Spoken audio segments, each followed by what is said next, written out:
नमस्कार मेरे प्यारे साथियों, स्वागत है आपका अपने चैनल हिंदी हिंदू हिंदुस्तान में। जैसा कि आपको पता है, इस चैनल के माध्यम से हम एनटीए यूजीसी नेट जेआरएफ की तैयारी कर रहे हैं हिंदी विषय से। तो यदि इस चैनल पर आप नए हैं तो इस चैनल को सब्सक्राइब करना ना भूलें, क्योंकि इस चैनल के माध्यम से हम जितने भी हमारे प्रीवियस ईयर क्वेश्चन पेपर हैं वो सारे क्वेश्चन हम लोग सॉल्व कर रहे हैं। तो अगर आपने अभी तक इस चैनल को सब्सक्राइब नहीं किया है तो सब्सक्राइब ज़रूर कर लीजिए। तो चलिए शुरू करते हैं आज का हमारा ये वीडियो। आज हम 2018 का क्वेश्चन पेपर करेंगे जो कि जून मंथ का है।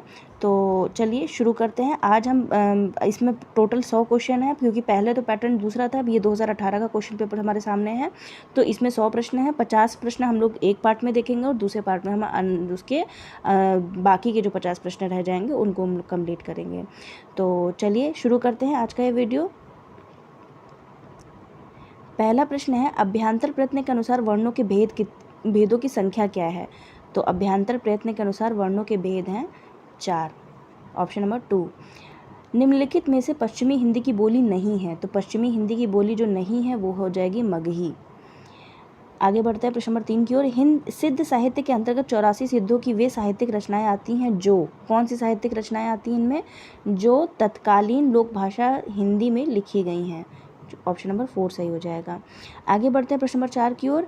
कबीर के निर्गुण पंथ का आधार भारतीय वेदांत और सूफियों का प्रेम तत्व है, यह विचार किसका है? तो ये विचार आपके हजारी प्रसाद द्विवेदी जी का है। प्रश्न नंबर 5, केवल प्रेम लक्षणा भक्ति का आधार ग्रहण करने के कारण कृष्ण भक्ति शाखा में अश्लील विलासिता की प्रवृत्ति जागृत हुई है, यह विचार किसका है? तो यह विचार आपके रामचंद्र शुक्ल जी का है। आगे बढ़ते हैं प्रश्न नंबर 6 की ओर। प्राणचंद्र चौहान का संबंध भक्ति की किस शाखा से है? तो प्राणचंद्र चौहान का संबंध भक्ति की राम भक्ति शाखा से है। अब प्राणचंद्र चौहान ने एक बहुत ही अच्छा एक तरीके से रचना की है, उस रचना का नाम बताना है आपको, जो कि राम भक्ति शाखा के ही अंतर्गत आती है। कमेंट बॉक्स में उसका उत्तर जरूर कीजिएगा। प्रश्न नंबर 7 की ओर बढ़ते हैं। भंवर गीत किसकी रचना है? तो भंवर गीत आपकी नंददास जी की रचना है। सूरदास मत लगा दीजिएगा गलती से। भंवर गीत के रचनाकार का नाम है नंददास। आगे बढ़ते हैं प्रश्न नंबर 8 की ओर। राजनीतिक रूप से रीतिकाल मुगलों के शासन के वैभव के जो राजनीतिक रूप से जो रीतिकालीन मुगल शासन था वो कैसा था? वो चरमोत्कर्ष का युग था या वो उत्थान का युग था, या फिर वो विस्तार का युग था या फिर आपका चरमोत्कर्ष के बाद उत्तरोत्तर ह्रास और पतन का युग था? बिल्कुल सही ऑप्शन यही हो जाएगा, चरमोत्कर्ष के बाद में उत्तरोत्तर ह्रास और पतन का युग था। यदि इसकी डिस्क्रिप्शन भी आपको चाहिए, इसकी व्याख्या भी चाहिए, तो मैंने एक और वीडियो 2018 का एक क्वेश्चन पेपर सॉल्व करवाया, उसमें मैंने विस्तृत व्याख्या का भी वर्णन किया है। तो अभी हम लोग जल्दी जल्दी रिवीजन कर रहे हैं एक तरीके से, और आप भी अपने मन में या फिर आप भी इसको सॉल्व करते चलिए, और जिसका आंसर नहीं आता है तुरंत अपनी नोटबुक में आप इसको लिख लीजिए या फिर इसका स्क्रीनशॉट ले लीजिए, बाद में लिख लीजिएगा। तो इससे ये होगा कि आपकी तैयारी और अच्छी तरीके से होती चली जाएगी। और बाकी के जितने भी वीडियोज़ जो मैंने करवाए हैं प्रीवियस ईयर क्वेश्चन पेपर, यदि आपने वो नहीं देखे हैं तो इसी चैनल के प्लेलिस्ट में जाकर के वो सारे वीडियो आप देख सकते हैं। कंटेंट की भी क्लासेस मैंने करवाई हैं, जो आपकी जैसे जो उपन्यास हैं, जैसे शेखर एक जीवनी हो गया, बाल भट्ट की आत्मकथा है, तो ये सब भी जो मैं धीमे धीमे करवाती हुई चल रही हूँ। लेकिन अभी आपका पेपर नज़दीक है, तो अभी हम ज़्यादा से ज़्यादा क्वेश्चन सॉल्व कर रहे हैं ताकि हम लोग एग्ज़ाम के पॉइंट ऑफ व्यू से अच्छा परफॉर्म कर पाएँ। तो चलिए बढ़ते हैं क्वेश्चन नंबर 9 की ओर। लिखा है इसमें, कवि ठाकुर ने किस राजा के कटु वचन कहने पर म्यान से तलवार निकाली और कहा? जो कवि ठाकुर हैं उन्होंने राजा के कटु वचन कहने पर म्यान से तलवार निकाल ली थी, और क्या कहा था? कहा था, सेवक सिपाही हम उन राजपूतन के, दान जुद्ध जुर्बे में नेकू जे न मुरके, नीत देन वारे हैं मही के महिपालन को, हिये के विरुद्ध हैं सनेही साचे उर के, ठाकुर कहता हम बैरी बेवकूफ़न के, जालिम दमाद हैं अंदानिया ससुर के, चोजिन के चोजी महा मौजिन के महाराज, हम कविराज हैं पै चाकर चतुर के। तो ये इसका सही उत्तर आपका हो जाएगा अनूप गिरी उर्फ हिम्मत बहादुर, ये कवि का नाम है, उन्होंने ये पंक्तियाँ कही थी। आगे बढ़ते हैं प्रश्न नंबर 10 की ओर। निम्नलिखित में से कौन सी रचना ठाकुर जगमोहन सिंह की नहीं है? तो ठाकुर जगमोहन सिंह की रचना जो नहीं है वो हो जाएगी प्रेम प्रलाप। बाकी श्यामा सरोजनी, श्यामा लता और प्रेम संपत्ति लता, ये ठाकुर जगमोहन सिंह की रचनाएं हैं। आगे बढ़ते हैं प्रश्न नंबर 11 की ओर। बगियान बसंत बसेरो कियो, बसिए ते ही त्याग तपाइए ना, दिन काम कुतूहल के जो बने, तिन बीच वियोग बुलाइए ना। उपर्युक्त कविता काव्य पंक्तियों में रचनाकार का नाम बताना है आपको। तो ये बोला है बद्रीनारायण चौधरी। प्रेमघन की ये पंक्तियां हैं, ऑप्शन नंबर बी। आगे बढ़ते हैं प्रश्न नंबर 12 की ओर। आज रात इससे परदेसी चल कीजिए विश्राम यही, जो कुछ वस्तु कुटी में मेरे करो ग्रहण संकोच नहीं। प्रस्तुत काव्य पंक्तियों के रचनाकार कौन है? तो इन पंक्तियों के रचनाकार जी हैं श्रीधर पाठक जी। प्रश्न नंबर 13। आवारा मसीहा किसके जीवन पर आधारित है? तो आवारा मसीहा आपके शरत चंद्र के जीवन पर आधारित उपन्यास है और इसके लेखक का नाम क्या है ये आपको कमेंट बॉक्स में लिखकर बताना है। इसके लिए जो आवारा मसीहा है ये किसने लिखी है, किसके ऊपर लिखी गई है, मतलब किसके जीवन पर आधारित है? तो ये तो आपका शरत चंद्र जी हो जाएंगे। और इसके लेखक का नाम क्या है वो भी पूछ सकते हैं आगे आने वाले एग्जाम में, तो उसके लेखक का नाम आपको कमेंट बॉक्स में लिखना है। आगे बढ़ते हैं प्रश्न नंबर 14 की ओर। बर्बरता की पहली सीढ़ी से सभ्यता की अंतिम सीढ़ी तक युद्ध मनुष्य जाति का साथ देता आया है, यह कथन किस निबंध से उद्धृत किया गया है? तो ये निबंध उद्धृत किया गया है युद्ध और नारी, ये महादेवी वर्मा जी का निबंध है और ये इसकी जो विधा है वो है निबंध। आगे बढ़ते हैं प्रश्न नंबर 15 की ओर। निम्नलिखित में से किस कहानी में अति व्यस्त कामकाजी आदमी की असंतुष्ट पत्नी को विषय वस्तु बनाया गया है? तो इसका जो सही उत्तर हो जाएगा वो हो जाएगा ग्रामोफोन का रिकॉर्ड, ऑप्शन नंबर 1 हो जाएगा। आगे बढ़ते हैं प्रश्न नंबर 16 की ओर। निम्नलिखित में से किस उपन्यास में रईस साहूकार मदन मोहन के अंग्रेजी सभ्यता की नकल और अपव्यय की कथा है? तो इसमें आपका नो डाउट सही आंसर आपका हो जाएगा परीक्षा गुरु। इसका प्रकाशन वर्ष होगा 1882 1882 और इसको लिखा था लाला श्रीनिवास दास ने। और जो लाला श्रीनिवास दास हैं ये भारतेंदु युग के नाटककार हैं और इन्होंने प्रसिद्ध नाटक लिखे हैं तप्ता संवर्ण, संयोगिता स्वयंवर और परीक्षा गुरु। आगे बढ़ते हैं प्रश्न नंबर 17 की ओर। पर्णदत्त जयशंकर प्रसाद के किस नाटक का पात्र है? तो पर्णदत्त आपके स्कंदगुप्त नाटक का पात्र है। हिंदी साहित्य 20वीं शताब्दी आलोचना ग्रंथ के लेखक का नाम क्या है? तो इनका जो आलोचना ग्रंथ है जो हिंदी साहित्य 20वीं शताब्दी ये लिखा है नंद दुलारे वाजपेयी जी ने, ऑप्शन नंबर 2 सही हो जाएगा। इनकी अन्य आलोचनात्मक रचनाएं जो हैं वो हैं जयशंकर प्रसाद, आधुनिक साहित्य और नया साहित्य, नए प्रश्न, ये सब नंद दुलारे वाजपेयी जी ने लिखी हैं। आगे बढ़ते हैं प्रश्न नंबर 19 की ओर।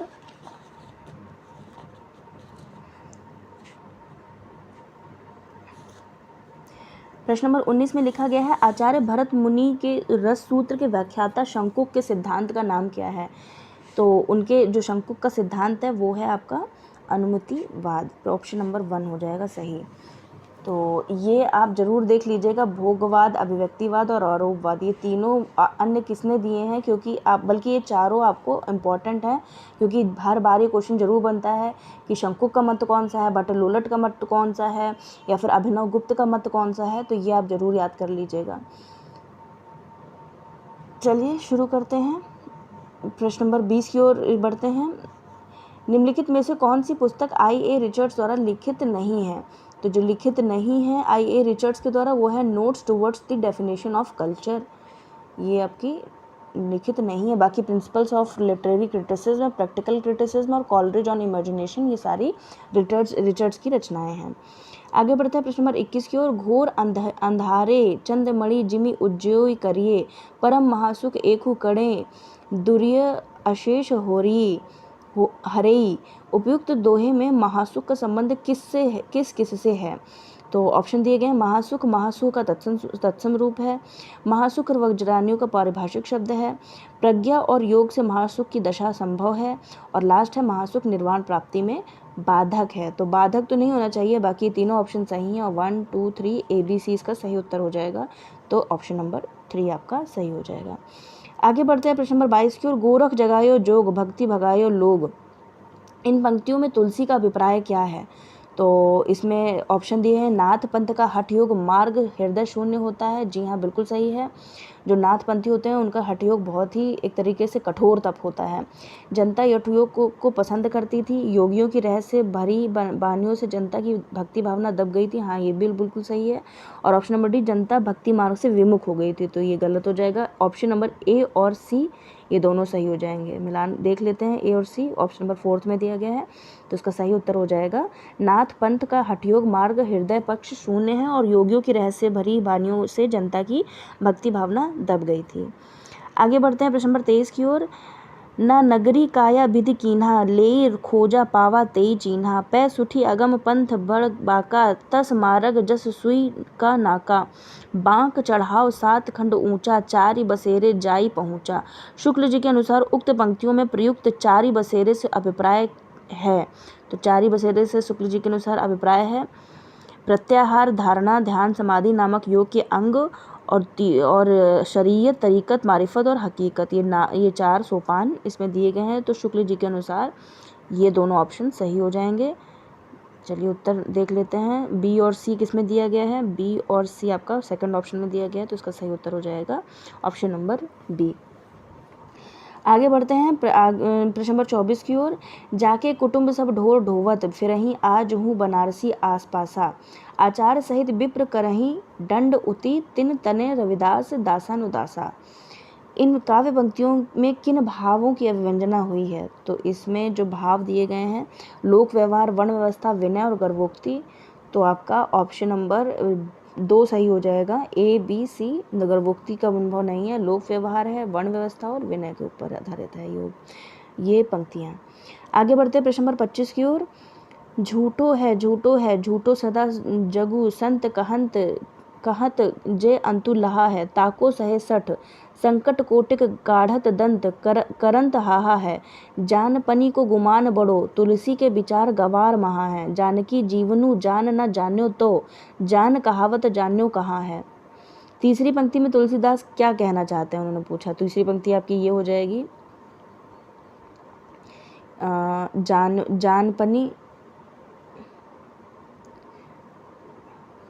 जानपनी को गुमान बड़ो, तुलसी के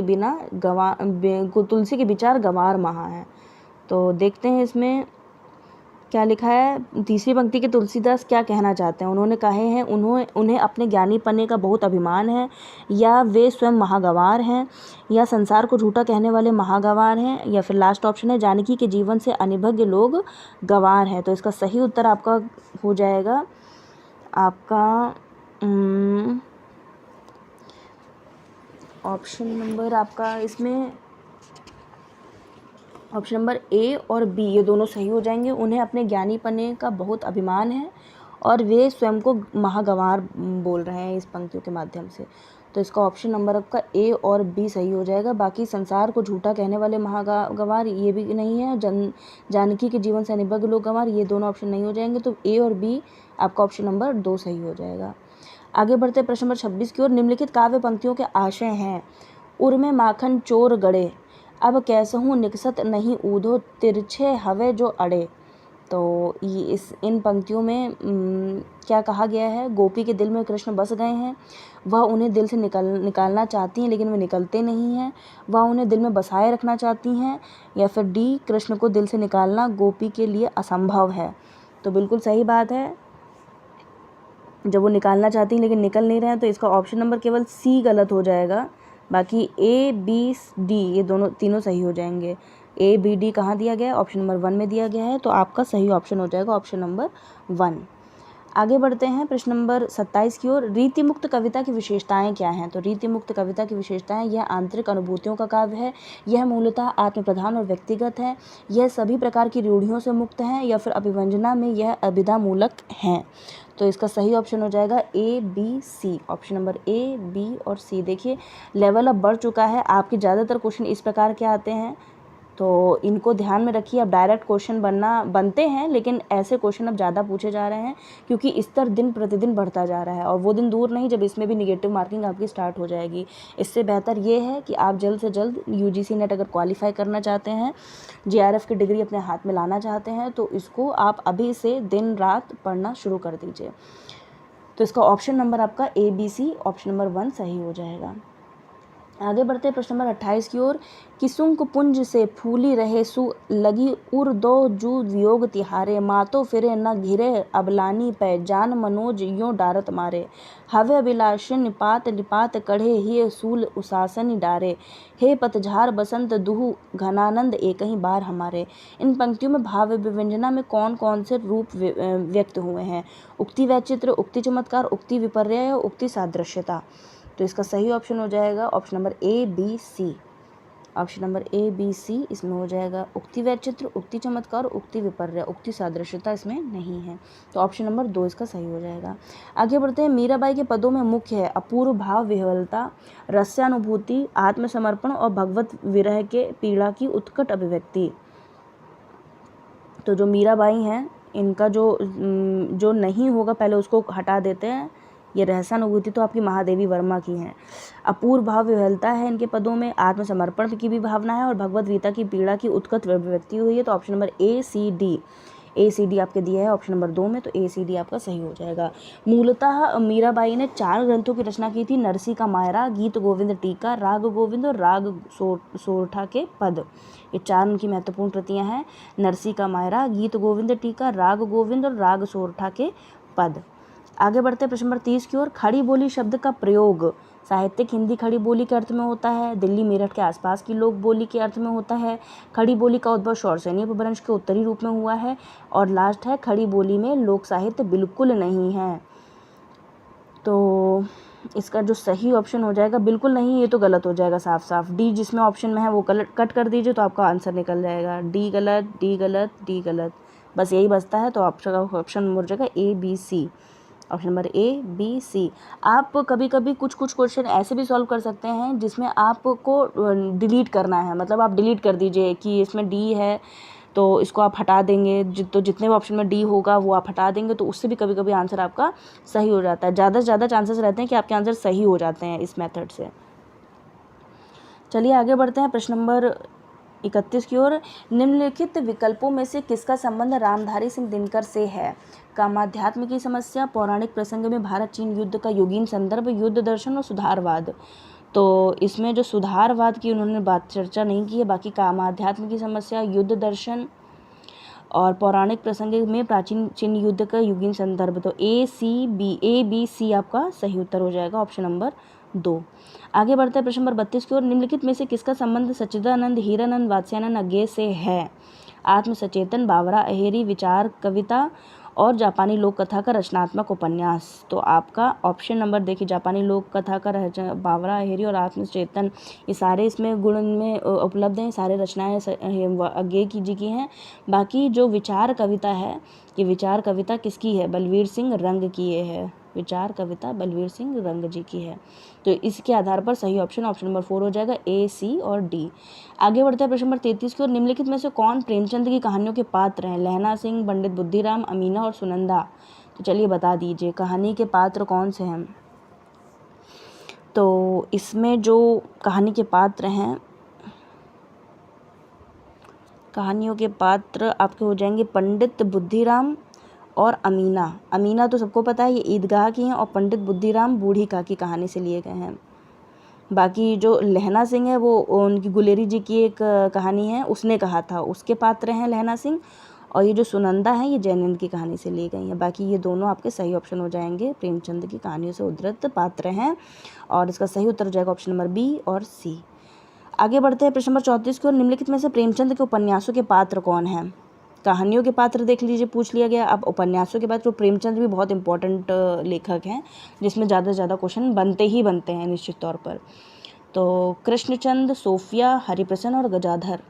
तो गजाधर तो पता होगा ही आपको, अगर सेवा सदन आपने पढ़ी होगी या फिर आपने अगर एमए में या बीए में हिंदी रही होगी, तो गजाधर पात्र तो हैं इनके उपन्यासों में।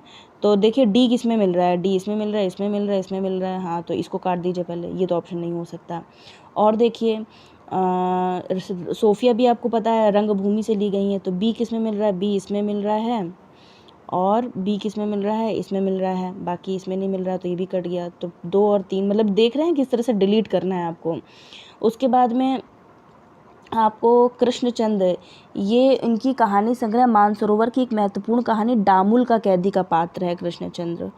बाकी तो अगर आपको ध्यान रखना है तो इस हिसाब से आपका क्वेश्चन नंबर 3 सही हो जाएगा। ए, बी और डी इसका सही आंसर हो जाएगा।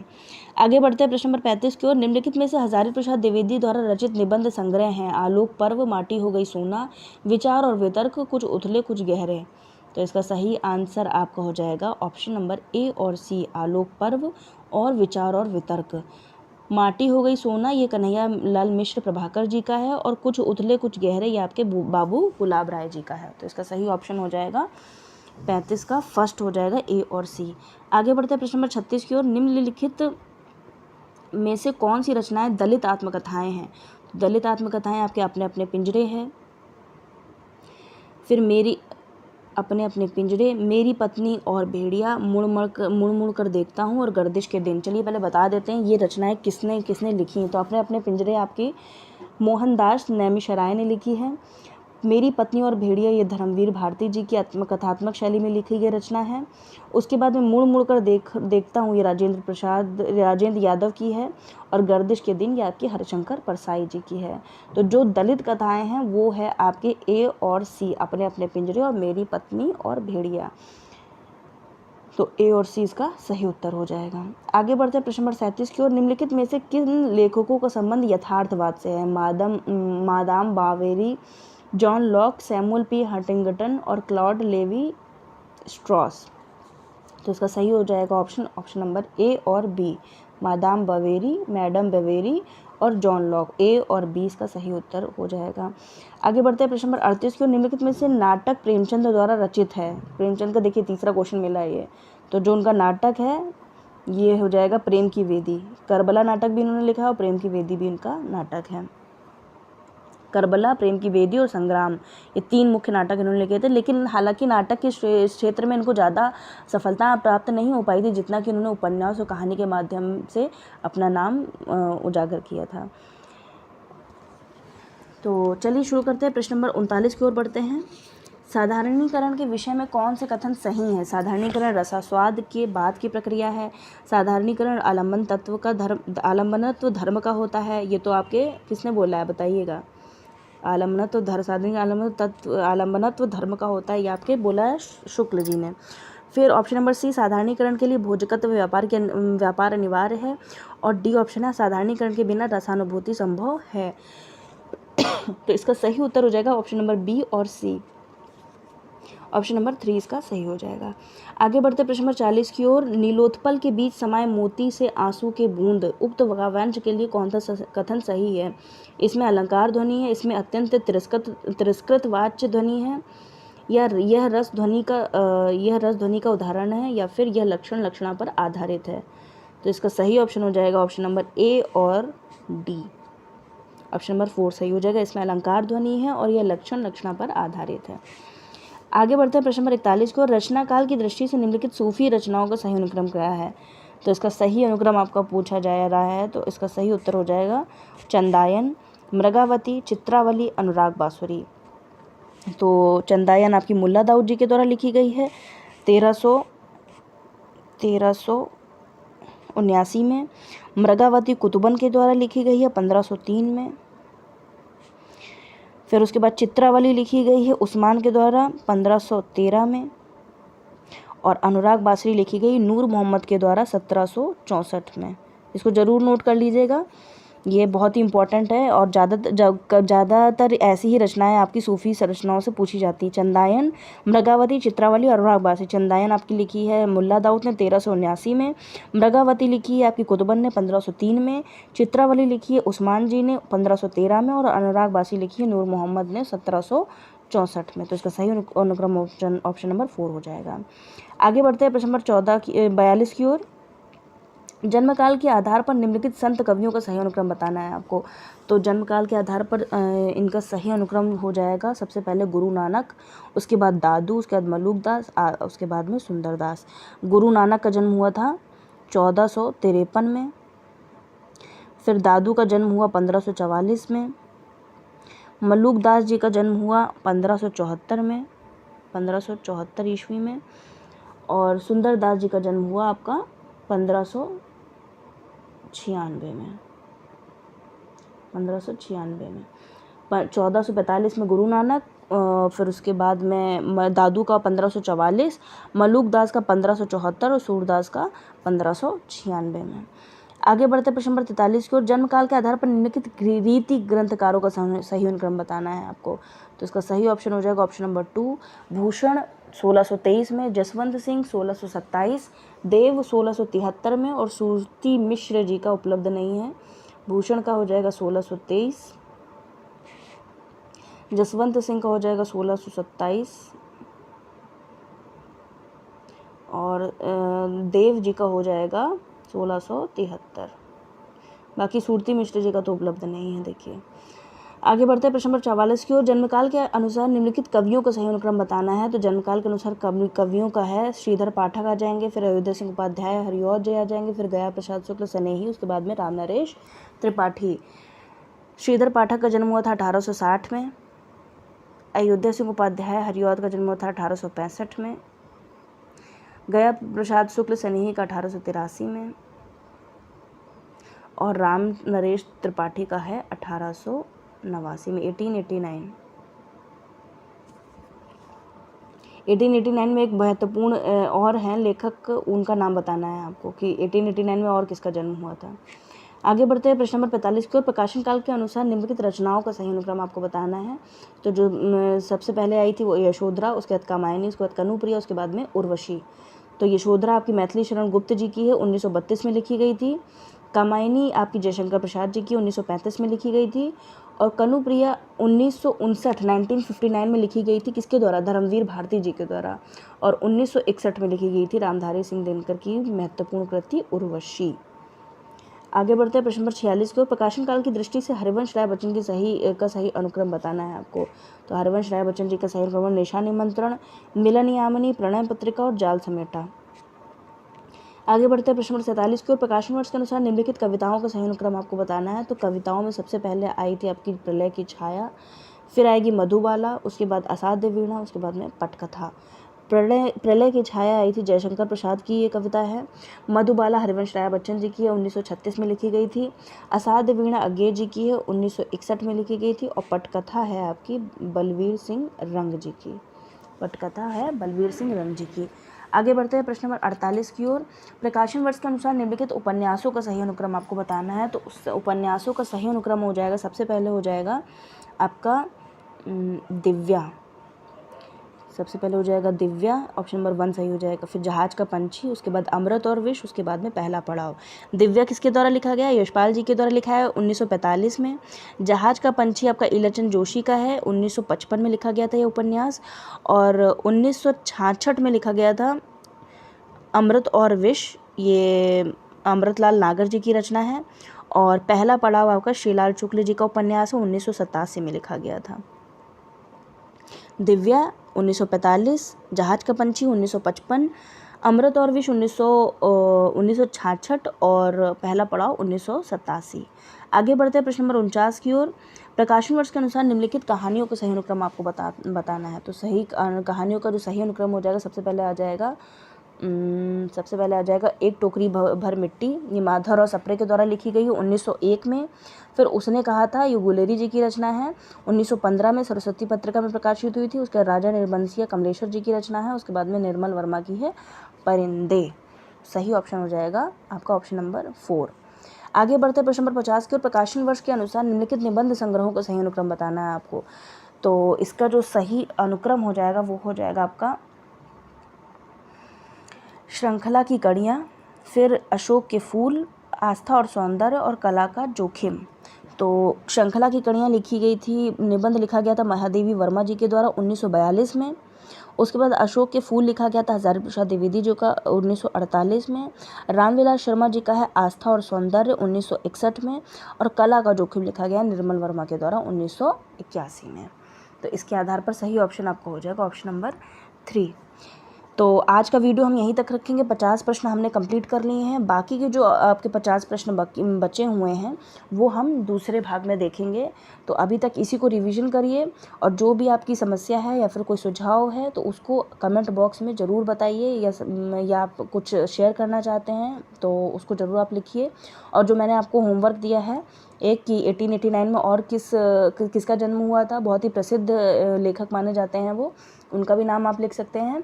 बाकी के जो हमारे बाकी जो प्रीवियस क्वेश्चन पेपर करवाए हैं वो आप प्लेलिस्ट में जाकर के सारे वीडियोस देख सकते हैं। इससे आपकी तैयारी को एक नया आयाम मिलेगा। तो चलिए आज की कक्षा यहाँ तक रखते हैं, मिलते हैं नेक्स्ट क्लास में। अगर वीडियो अच्छा लगा हो तो लाइक कीजिए, शेयर कीजिए, कमेंट कीजिए। Thanks for watching.